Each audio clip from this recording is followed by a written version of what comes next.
En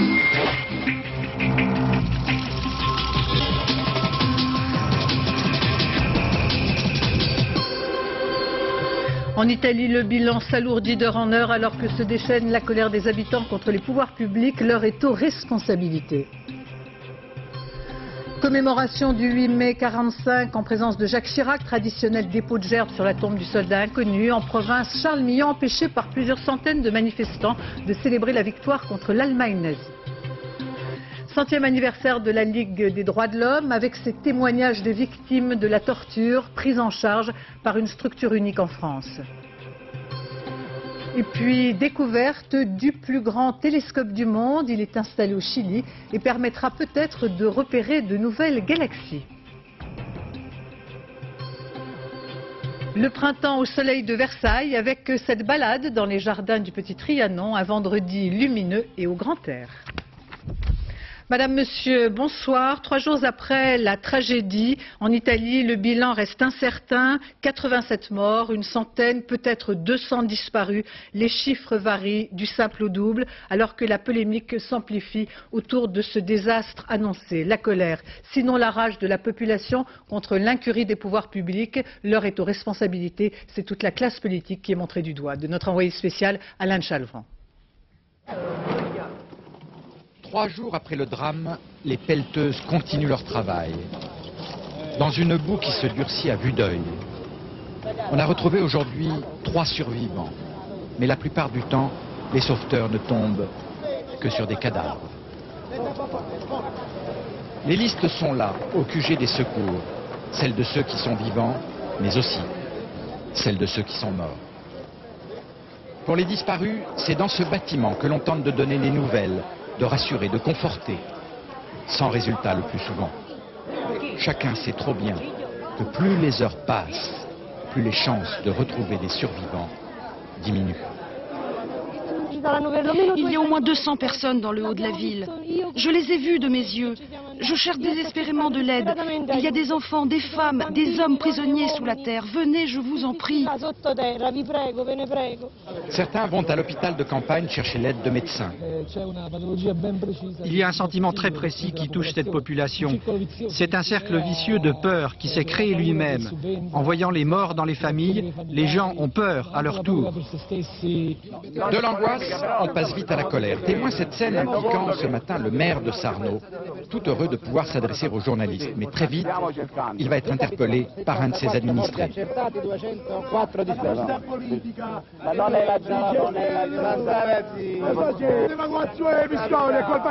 C'est votre faute, c'est votre faute. Oui, oui, 300 morts à cause de lui. Le maire ne sait pas trop comment réagir. Tais-toi, dit-il, avant de faire appeler les carabiniers. Les carabiniers, mais pour quel crime? Le maire va trouver refuge dans le bâtiment, protégé précisément par des carabiniers. Mais rien ne fera arrêter l'administré. C'est une question de culture. Ils n'ont jamais su faire de politique. Ce sont des affairistes liés à la mafia. Une colère bien compréhensible, même si ce maire paraît en réalité bien peu responsable de ce désastre. Cette catastrophe en compagnie s'est déjà produite des dizaines de fois dans d'autres régions, en Toscane, en Vénétie. À chaque fois, des déboisements inconsidérés et une urbanisation sauvage sont à l'origine de ce drame prévisible. Mais cette fois-ci, près de Naples, la dégradation écologique, la proximité du Vésuve et enfin l'omniprésence de la Camorra, la mafia napolitaine, peuvent expliquer cette catastrophe. Hervé Brusini. C'est une tragédie antique. 2000 ans d'âge, le Vésuve qui tue. 15 à 20 000 morts à Pompéi, Herculanum, en 63 après Jésus-Christ. Aujourd'hui, le monstre est sous surveillance. Capteurs, données sismologiques transmises 24 heures sur 24, mais les multiples éruptions ont amassé couche après couche des matériaux eux aussi redoutables. En 1944, le volcan crache lave et cendres. Une fois de plus, la terre napolitaine est recouverte sur plusieurs kilomètres. Un bienfait pour l'agriculture de toute la plaine pendant des siècles, mais un maléfice aujourd'hui, quand la matière issue du feu rencontre l'eau. Car les paysans ont disparu, fini l'époque où leurs champs régulaient l'écoulement des eaux. Depuis des dizaines d'années, la pluie a lentement fabriqué sous la lave une véritable bombe. Et mercredi, jour de la catastrophe, 48 heures d'intempéries ont déclenché l'avalanche de boue. Tous les points par lesquels l'eau est sortie sont sur le même plan. La montagne a explosé car le rapport entre l'homme et la nature a changé. Ces événements, il aurait fallu les surveiller très attentivement. C'était le rôle de l'administration, mais ça, vous savez, c'est un peu le problème de toute l'Italie. L'administration, justement, elle savait. Il y a 17 mois, plus de 170 millions de francs avaient été débloqués d'urgence pour éviter le pire. En 1996, déjà, une coulée de boue avait alerté les autorités. Mais voilà, aucun plan ne fut mis en place pour gérer la menace des eaux. Maintenant, chacun se renvoie la balle. La région, Rome. Pourquoi avoir laissé bâtir toutes ces maisons sans permis? Qui a incendié les forêts? Insuffisance de l'État? La mafia locale, la Camorra, a-t-elle une part de responsabilité dans tout cela? Je ne voudrais pas donner trop d'importance à la Camorra. Oui, elle est responsable. Il n'y a pas qu'elle. C'est surtout l'administration qui doit fonctionner dans la continuité. Et la mort massive lance à nouveau son défi à l'État. On s'acharne à retrouver les victimes paralysées par la boue. À Pompéi, la lave les avait pétrifiés. Une tragédie antique. Nous rejoignons maintenant en direct Alain de Chalvron. Nous le disions en début de journal, le bilan est très incertain. Toutes sortes de rumeurs circulent, y compris le risque d'épidémie. Où en est-on réellement, Alain? Oui, écoutez, vraiment, je crois que les risques existent d'épidémie, mais il n'y a pas d'épidémie pour le moment. On parlait de dysenterie, non, les médecins nous ont vraiment démenti. Alors bien sûr, je vous le disais, il y a des risques parce qu'en particulier, il n'y a pas d'eau potable. Donc on surveille, on distribue de l'eau, mais pour le moment ce risque semble écarté et en tout cas sous contrôle. On a le sentiment que le soleil et la chaleur durcissent les coulées de boue et rendent peut-être plus difficiles les recherches. Oui, écoutez, c'est vraiment le principal sujet d'angoisse des habitants de Sarno, c'est-à-dire que la terre est en train de se refermer sur les cadavres. On a peur, les gens qui ont des disparus ont vraiment peur de ne jamais retrouver le corps de leurs parents, de leurs amis. C'est un petit peu ce qui s'est passé, on le disait tout à l'heure, à Pompéi. À Pompéi, c'était des coulées de lave. Ici, c'est une coulée de boue, mais au fond, c'est très similaire. Merci Alain de Chalvron. Nous reviendrons en cours de ce journal avec d'autres reportages, avec toute l'équipe de nos envoyés spéciaux sur place. Venons-en maintenant aux commémorations du 8 mai. Ce matin, plusieurs centaines de personnes ont empêché Charles Millon, le maire de la petite ville de Belley dans l'Ain, de déposer une gerbe au monument aux morts. Le président du conseil régional, élu avec les voix du Front National, a dû se retrancher dans la salle des fêtes sous les cris de Millon démission. Charles Millon qui participait hier soir dans une ambiance moins tendue au dîner de l'association des amis de Jacques Chirac pour fêter le 3e anniversaire de son élection à la présidence de la République. Virginie Fichet, Olivier Jacquelin. La soixantaine de gendarmes mobilisés pour l'occasion n'a pas suffi à contenir la foule. Sous les huées, Charles Millon continue d'avancer vers le monument aux morts. Les manifestants s'interposent. Finalement, face aux invectives et à la bousculade, le député maire de Belley renonce. Pour la première fois depuis 21 ans, ce n'est pas lui qui fleurira le monument de sa commune. Je suis attristé de voir l'intolérance ainsi affichée. Pourquoi vous êtes retiré, M. Millon? Parce que je ne veux pas de violence dans ma ville. Lorsqu'on fête les morts qui sont tombés dans tous les conflits, on ne mélange pas la politique avec, on respecte la mémoire des morts. Juste avant la cérémonie officielle, d'autres anciens combattants et résistants avaient eux préféré se recueillir devant le monument aux morts, mais sans Charles Millon et avec les manifestants.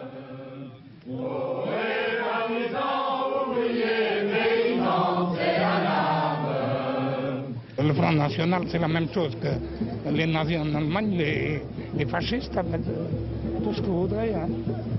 Non, non, je ne suis pas d'accord. J'ai vécu 5 ans en Allemagne, je sais ce que c'est. Hein. Accueilli très sereinement hier soir au dîner des amis de Jacques Chirac, chahuté aujourd'hui sur ces terres, les sorties publiques de Charles Millon se suivent et ne se ressemblent pas. Ce matin, c'est par la petite porte que le président de la région a quitté la salle des fêtes de Belley. Des banquets républicains se sont déroulés hier soir dans différentes villes de France. Elles ont réuni plusieurs dizaines de milliers de sympathisants, de fidèles, comme à Bordeaux, où Alain Juppé, qui ne s'était pas souvent exprimé publiquement depuis un an, a prononcé un discours déterminé, appelant la droite à se ressaisir. François Privat, Philippe Dumail. et une tête de veau encore fumante pour Alain Juppé. Sourire crispé de l'ancien Premier ministre qui vient pourtant d'être intronisé dans l'ordre universel de la tête de veau devant près de 700 personnes.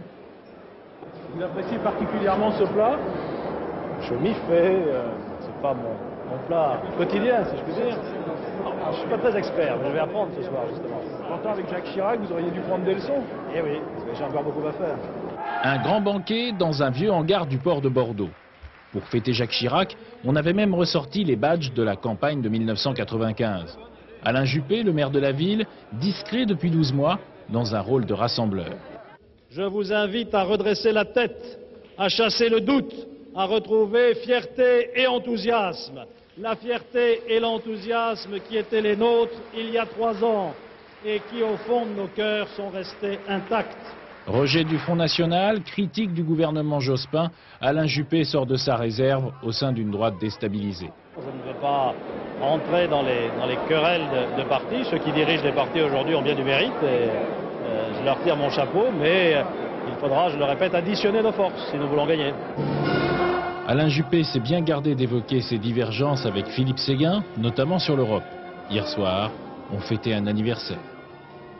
Les cérémonies du 53e anniversaire de la victoire se sont déroulées ce matin. Jacques Chirac a déposé une gerbe sur la tombe du soldat inconnu avant la sonnerie aux morts en compagnie de Lionel Jospin et du ministre de la Défense Alain Richard. Le président de la République a passé en revue le détachement des armées autour de l'Arc de Triomphe. Voyons maintenant en Allemagne quelle résonance, quelle signification représente ce 8 mai pour de jeunes Français qui étudient à Berlin et pour des Allemands qui ont saisi l'occasion de cette date anniversaire pour visiter le bâtiment toujours intact qui a abrité les signataires de la capitulation. Olivier Lerner. Les parents d'élèves ont tous posé la même question au proviseur. Les établissements scolaires français en Allemagne sont-ils ouverts ou fermés le 8 mai? En Allemagne, eh bien, par respect simplement pour le pays hôte, les écoles fonctionnent. Mais avant de passer aux conjugaisons, les petits Français à Berlin ont eu droit à une leçon d'histoire qui n'est pas inscrite au programme en classe élémentaire première année. Pourquoi est-ce que nous on est à l'école aujourd'hui? Chloé? Il y a Hitler qui est venu à Berlin pour faire la guerre, alors nous c'est pas vraiment une fête pour nous. Le 8 mai 1945, Berlin n'est plus qu'un champ de bataille en ruine. Hitler s'est suicidé 8 jours plus tôt. Le 7 mai à Reims, les Allemands capitulent sans condition. Le lendemain, à Berlin, devant les Russes, Keitel, le laquais de Hitler comme on l'appelle, signe ce document qui met fin à la Deuxième Guerre mondiale. C'est comme si le temps s'était arrêté ici. Plus le temps s'éloigne et plus on se rend compte à quel point le nazisme a été quelque chose de monstrueux et de criminel, avec lequel on ne pouvait pas pactiser, on ne pouvait pas négocier d'une manière ou d'une autre. C'est pour ça qu'aujourd'hui, le mot capitulation est un mot qui ne me choque pas, et un mot que beaucoup de jeunes Allemands, je crois, accepteraient aussi de reprendre. Des Allemands qui ont invité aujourd'hui ces jeunes Russes. Des regards qui se croisent autour de cette page d'histoire qu'ils feuillaient ensemble. Si on n'avait pas capitulé, on n'aurait peut-être pas un État allemand démocratique aujourd'hui. Les anciens combattants allemands sont dans le jardin, en admiration devant les chars russes qui sont entrés dans Berlin pour détruire leur ville. C'est un jour de victoire pour les Français. Pour nous, c'est un jour normal et un jour justifié. Nous avons perdu la guerre et nous avons l'Europe maintenant. Cet engin de guerre qui ne porte sur lui plus aucun drapeau a été statufié. Il est là pour longtemps encore à Berlin, même si la page est tournée. Sur le pont du Rhin à Strasbourg, près d'1 millier de chômeurs français et allemands ont réclamé une Europe plus juste dans une ambiance bon enfant, ambiance de kermesse, sifflets et tambourins pour ce rassemblement qui voulait dénoncer l'Europe du fric.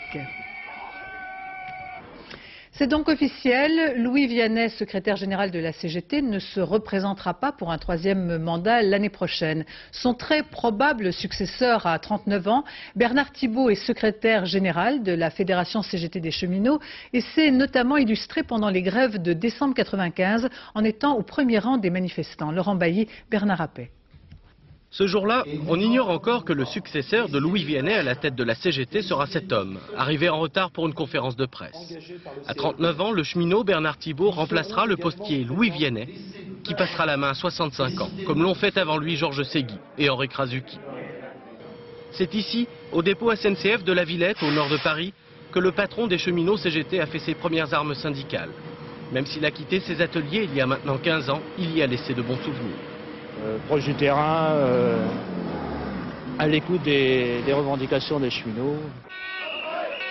Sous ses faux airs de Dutronc et sa coupe 13 années 60, Bernard Thibault s'est imposé comme le leader des grandes grèves de l'hiver 95. Car si l'apparence est débonnaire, la volonté, elle, est d'acier. Moi je remarque que de jour en jour, la détermination ne fait que se renforcer, d'autant plus que lorsqu'on a fait 13 ou 14 jours de grève, on estime que le jeu en vaut la chandelle et autant continuer, il n'y a plus rien à perdre. Le syndicaliste Bernard Thibault est par ailleurs membre de la direction du Parti communiste.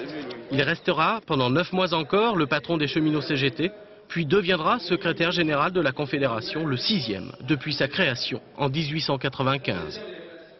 À Créteil, cet après-midi, manifestation à la mémoire de ce jeune homme tué mercredi d'un coup de fusil dans le dos. Lors de ce rassemblement, à l'initiative de mères de famille en colère, le père de la victime a lancé un appel au calme.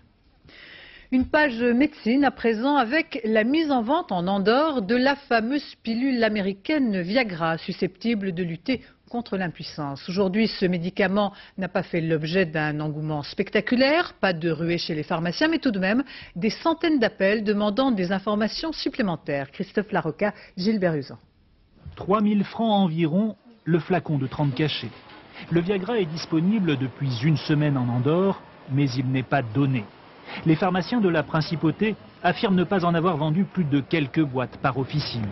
Ils ont en revanche été assaillis par les coups de téléphone de particuliers au point de ne plus répondre aux journalistes pour enrayer l'effet médiatique. Vous avez peur de recevoir beaucoup de monde ici? Peur. Je crois que... J'ai pas peur, mais je crois qu'il y en a beaucoup. Nous attendons beaucoup. Si je viens vous voir et que je vous demande une ordonnance, qu'est-ce que vous allez me dire? Non. Pour le moment, non. Seulement si vous avez une ordonnance libérée en France par un urologue, quelque chose comme ça. L'ordre des pharmaciens andorrans insiste sur le fait qu'une ordonnance médicale est nécessaire à la délivrance du Viagra. Mais en principauté, les affaires prennent souvent le pas sur les autres considérations. La manne du Viagra échappera-t-elle à la règle? Si je vous dis, moi je ne suis pas malade, mais j'aimerais essayer, qu'est-ce que vous me dites? Non, je ne peux pas. Désolée, je ne peux pas vous donner une ordonnance. Pour le moment, pour l'instant. Demain, je ne sais pas. La question, en tout cas ouvertement, ne semble pas tarauder le touriste moyen. Non. Elle se vend en Suisse et on habite à côté de la Suisse alors. On ne serait pas venu ici exprès pour ça. En tout cas, vous n'êtes pas venu pour ça? Ah, sûrement pas, non. Non. Ricard, cigarettes, bijoux, cadeaux, point. Sur ce point, donc, monsieur le douanier, rien à déclarer. C'est lundi qu'aurait dû se tenir aux États-Unis le sommet de Washington destiné à tenter de sauver le processus de paix au Proche-Orient. Tout à l'heure, Benjamin Netanyahou a fait savoir qu'il ne se rendrait pas à Washington. C'est dans ce contexte que s'inscrit la déclaration controversée d'Hillary Clinton qui s'est prononcée pour la création d'un État palestinien. Jean-Marc Ilouz. Je crois que ce serait dans l'intérêt à long terme du Moyen-Orient que la Palestine soit un État. Hillary répondait à un étudiant palestinien en duplex sur WorldNet, le réseau du gouvernement américain. La première dame des États-Unis ne s'était jamais mêlée de diplomatie. Au Congrès, les partisans d'Israël crient au scandale. Cette déclaration ne reflète pas le point de vue des États-Unis, précise très rapidement le département d'État. Le porte-parole de la Maison-Blanche devra monter aussi au créneau, mais pour souligner qu'Hillary est libre de ses opinions et qu'au fond, sur le plan humain, on voit bien l'importance de la paix. Il ne faut pas laisser passer une seule chance de paix, dira aussi le président américain, mais sans revenir sur les déclarations de son épouse, particulièrement bien accueillie par cet auditoire. C'était la première fois qu'un président américain s'adressait à l'Association des Américains d'origine arabe. Après l'échec de la conférence de Londres, à Washington, on ne cache plus en privé que les Américains, même les mieux disposés à l'égard d'Israël, sont fatigués de l'intransigeance du Premier ministre, M. Netanyahou. M. Arafat, lui, a déjà accepté les propositions américaines. Au Palais de Chaillot à Paris, célébration du 100e anniversaire de la Ligue des droits de l'homme, en présence du président de la République qui a rappelé qu'il ne faut jamais baisser la garde en matière de droits de l'homme. Créée en France il y a un siècle, au moment de l'affaire Dreyfus, la Ligue des droits de l'homme a vu le jour alors que les principes fondamentaux de la République étaient menacés. Jacques Chirac enfin a plaidé pour une définition d'une nouvelle citoyenneté. En France, une structure unique en son genre permet aux hommes et aux femmes victimes de tortures morales ou physiques de réapprendre à vivre et de mettre des mots sur leurs souffrances. Survivre et peut-être même guérir. Anne Gainsburger, Jean-Marie Lequertier. Montez votre ventre, faites-moi un gros ballon. Quelque chose d'énorme, comme si vous alliez vous envoler. À bras-le-corps, s'emparer du souvenir de la torture. Voilà. Je ne suis pas contre le pouvoir, mais le pouvoir par la force, c'est autre chose. Des mots et des gestes pour apaiser et réparer ceux que l'on a cassés. Ça, on n'a rien demandé. Vous m'expliquez ce qui se passe là? Hein? Son récit, comme un long monologue, brusquement s'est interrompu. Le souvenir de l'insupportable en lui venait de se réveiller. Qu'est-ce qui vous arrive? Il pleure. Ça vous rappelle des choses, ça? C'est difficile, hein? Oui, attendez, on va voilà, tourner un petit peu. Ça va? Il était professeur en Mauritanie, emprisonné et torturé par la police pour son appartenance à un syndicat. Au matin d'une nouvelle arrestation, il s'est enfui. Il est en France depuis 1 mois. C'est la première fois qu'il raconte. Bon, l'interrogatoire a commencé. On a commencé à me tabasser au commissariat. Finalement, comme ça faisait trop de bruit et que c'était au centre de la ville, on m'a transféré. Le lendemain, l'interrogatoire a repris. Et surtout, ce qu'on me demandait, ce n'est même plus mon appartenance au syndicat, mais c'est que j'étais noir et que je connaissais des noirs qui étaient contre le gouvernement et qui cherchaient à déstabiliser le gouvernement en Mauritanie et hors de la Mauritanie. Les exactions ont repris. On me brûlait avec des cigarettes, j'ai des traces sur tout le corps, des coups de... Là, on m'a tapé avec une crosse de fusil. Comme les autres, il reviendra décrire encore tous les visages de la torture. Georges l'Haïtien, lui aussi, viendra longtemps chercher du repos. Sa terre d'asile commence peut-être ici. J'avais besoin un peu de réconfort moral. J'avais besoin de quelqu'un à qui je peux expliquer mes problèmes. Et c'était tout ce qu'il me fallait. Trouver ce monsieur, c'est tout ce qu'il me fallait. Qu'est-ce que c'est l'exil pour vous? L'exil? Oh. Je vois pas comment pourrais-je vous dire. Pour moi, l'exil, c'est une maladie. Si. C'est une souffrance. Toujours les mêmes histoires et les mêmes mots pour dire l'oppression. Ils sont chaque année des centaines à demander refuge à la France. En Indonésie, très violents affrontements au centre de Java entre étudiants et forces de l'ordre dans la capitale. Parodie de procès contre le président Suharto. Les étudiants ont condamné le chef de l'État à la peine de mort avant de brûler son effigie pour enrichissement illicite. L'Europe à la découverte des galaxies situées à des milliards d'années-lumière de la Terre grâce à un télescope géant qui sera inauguré fin mai au Chili dans un décor grandiose qui bénéficie de l'atmosphère la plus pure de la planète. Jean-Claude Alanic, Vincent Maillard. Le désert d'Atacama au nord du Chili. À près de 3000 mètres d'altitude, le chantier du VLT, le Very Large Telescope, qui deviendra le plus grand télescope du monde. Nous sommes dans la partie la plus aride de la cordillère des Andes. Ici, il n'a pas plu depuis plusieurs siècles. Le climat idéal quand on veut scruter le ciel jusqu'au fin fond de l'univers. Loin de tout, sans eau, 10 ans de travaux qui ne s'achèveront qu'en l'an 2000. Dans ces tours, 4 télescopes géants équipés de miroirs de 8,20 m de diamètre, l'équivalent de 2 étages. Plus tard, ils pourront être reliés entre eux.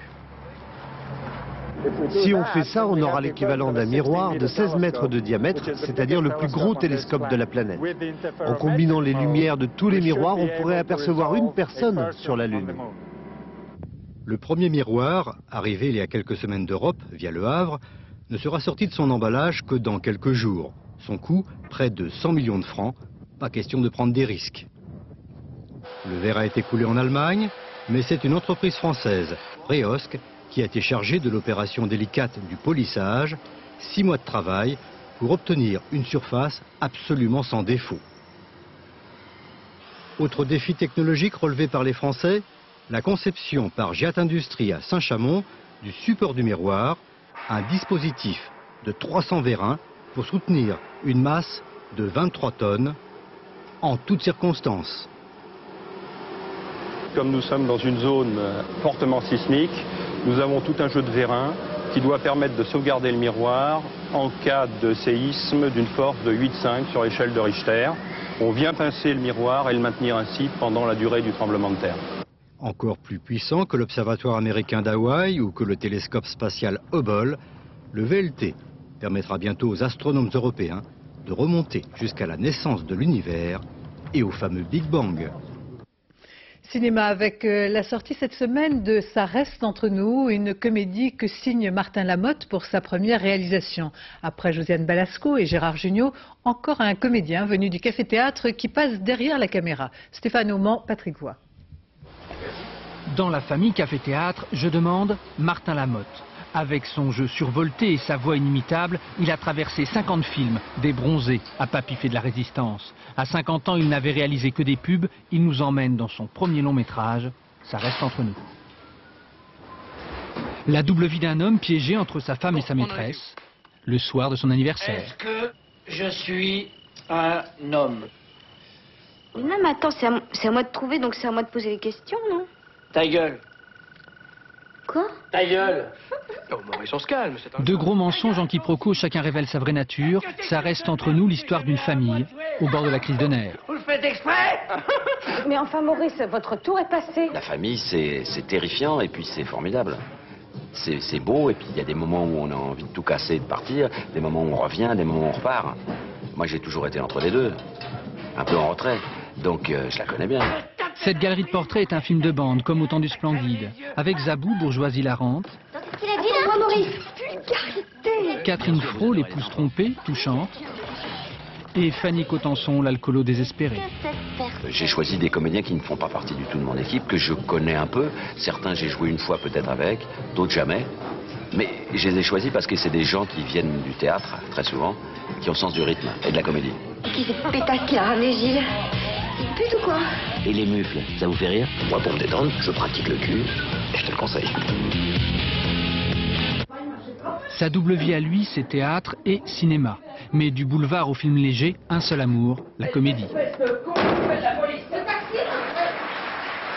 Je ne suis pas un amateur de drame. J'aime bien en voir comme ça, mais moi j'aime bien, au théâtre notamment, j'aime bien entendre le rire dans la salle. Quand il n'y a pas de rire, j'ai l'impression qu'il y a quelque chose qui ne va pas, j'ai la baguette ouverte ou le décor s'est effondré, donc je suis inquiet.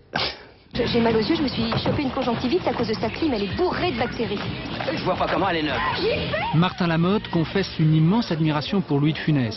Alors pas étonnant qu'il qualifie lui-même sa comédie sympa de plutôt teigneuse. Bon, allez, dehors maintenant.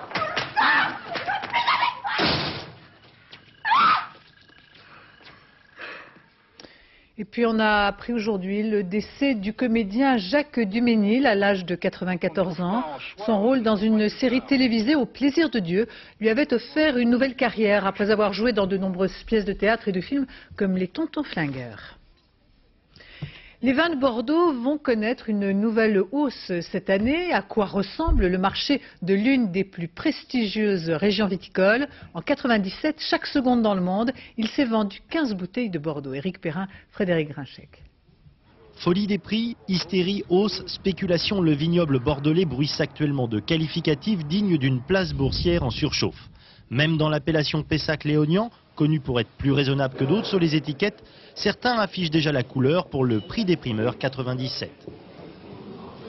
Je pense que compte tenu de sa qualité, il faudra s'attendre à payer le prix pour l'avoir une bouteille. C'est-à-dire une hausse par rapport à 96, durant laquelle il y avait déjà une hausse. Non, je ne peux pas dire pour l'instant, mais en tout cas, ça ne sera pas gratuit. Message reçu. Certes, les grands crus ne représentent que 5% de la production bordelaise, mais tous ces châteaux prestigieux sont la vitrine de la région, ils donnent la tendance. Après les plus 20 à plus 50% en 96, 97, sauf rares exceptions, pourrait être une nouvelle année de hausse. Forte demande internationale, pénurie de stock, le marché fixe ses prix indépendamment de la qualité des millésimes. 97 est un millésime en retrait par rapport au 95-96. C'est un millésime qui a été beaucoup plus difficile, en blanc comme en rouge encore plus qu'en blanc, mais c'est un marché qui tient compte uniquement de la demande extérieure, et donc les hausses sont liées essentiellement à la demande extérieure. Moins bon mais plus cher. Le consommateur aura du mal à comprendre et à accepter. Le risque à terme pour les Bordeaux, c'est de perdre une bonne partie de sa clientèle française. Certains avaient l'habitude de boire, on va parler en termes d'étiquettes, de boire couramment certaines étiquettes connues. Je parle de crus classés. Ces étiquettes, aujourd'hui, ils les regardent dans les rayons et puis ils vont acheter autre chose. On aura affaire à des gens qui de plus en plus achèteront des vins sur les marchés sans forcément les consommer. C'est-à-dire achèteront le vin comme on achète des actions en bourse, comme on achète un placement financier de quelque ordre que ce soit. C'est-à-dire que moi je pense que le troisième millénaire sera le millénaire du vin virtuel. Effet fin de siècle, les prix des Bordeaux ne baisseront probablement pas dans les années à venir, sans doute l'ivresse des grands crus. Un 8 mai sous le soleil, propice aux pique-niques ou aux promenades dans les parcs autour de la capitale. Le printemps du Petit Trianon, balade au hameau de Marie-Antoinette, le plaisir de flâner avec Geneviève Moll et Hervé Pozzo. Au premier rayon de soleil, le hameau de Marie-Antoinette dans le parc de Versailles est envahi. On en profite parfois pour faire une petite leçon d'histoire. Ça appartenait à Marie-Antoinette, je crois, mais ça a dû être tout retapé. Enfin, on ne sait pas si tout a été rasé et reconstruit ou tout est d'origine. Eh bien, madame, regardez, l'aquarelle est de la fin du XVIIIe siècle et elle est identique à ce que vous avez sous les yeux. Mais ça n'a pas d'importance aujourd'hui. Le bonheur est dans le pré, sur les bancs, sous les arbres, tout près de la capitale. J'avais besoin de prendre un bol d'air frais. C'est bien le premier jour de l'année où il fait un temps pareil. Et pour les enfants, il y a la ferme du hameau, avec des animaux qu'ils apprennent à reconnaître. Une véritable leçon de choses. Cochon, petit cochon.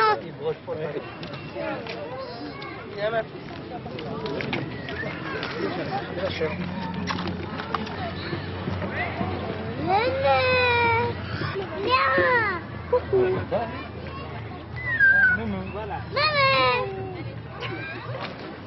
Le hameau de Versailles, gratuit comme tout le parc, attire toujours autant de monde. Je pense que les gens sont très sensibles à cet aspect village organisé, belle nature, ce côté rustique très typique de la fin du XVIIIe siècle. Un peu d'histoire, des jeux, des pique-niques, des balades. Le printemps est là.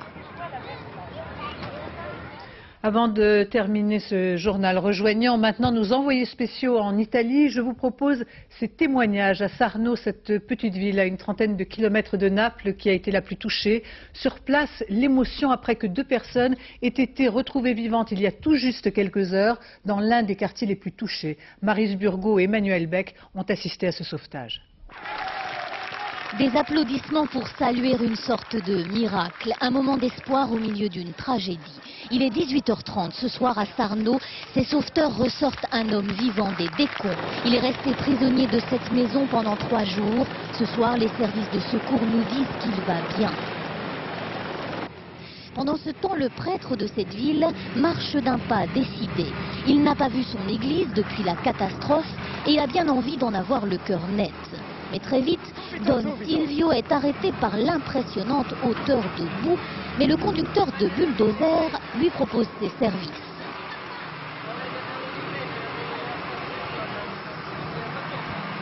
Et voilà comment Don Silvio s'élève vers son église, comme par miracle.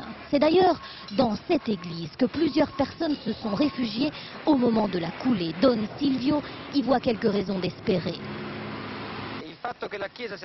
Le fait que l'Église soit encore intacte montre que nous devons donner courage à ceux qui sont désespérés. Lui s'appelle Giovanni et comme tous les matins, il remonte la rue Margarita. S'il a perdu sa maison dans la catastrophe, il n'est pas question qu'il abandonne le peu qui lui est. J'ai des lapins et des poules qui sont encore vivantes là-bas. Alors je veux leur donner à boire et à manger. Giovanni, comme des milliers d'autres, retrouve peu à peu ses esprits. Après le glissement de terrain, il n'a plus parlé pendant 2 jours. Aujourd'hui, il pense à reconstruire. La rue Margarita, c'est aussi la rue où l'on croise des dizaines d'habitants qui portent des sacs poubelles. Tous y ont rassemblé quelques vêtements. Plus loin, d'autres récupèrent comme ils peuvent ce qui faisait leur vie, des objets, des tableaux, et ils font très vite, car la nuit dernière, les premiers pilleurs sont venus fouiller les maisons sinistrées. Là-bas, à quelques mètres, il y a un hospice et ils ont tout volé. C'est ici, sur les hauteurs de la ville de Sarno, que cette coulée de boue a commencé son inexorable avancée. Elle fait ici 6 mètres de profondeur et 130 mètres de largeur. C'est dire à quel point ce monstre surgi de la montagne fut dévastateur. Ainsi se termine ce journal. Dans quelques instants, la météo, Nathalie Réoué. Demain à 7h dans Thé ou Café, Catherine Sellac reçoit Didier Bridgewater. Je vous remercie de votre attention. Excellente soirée à tous.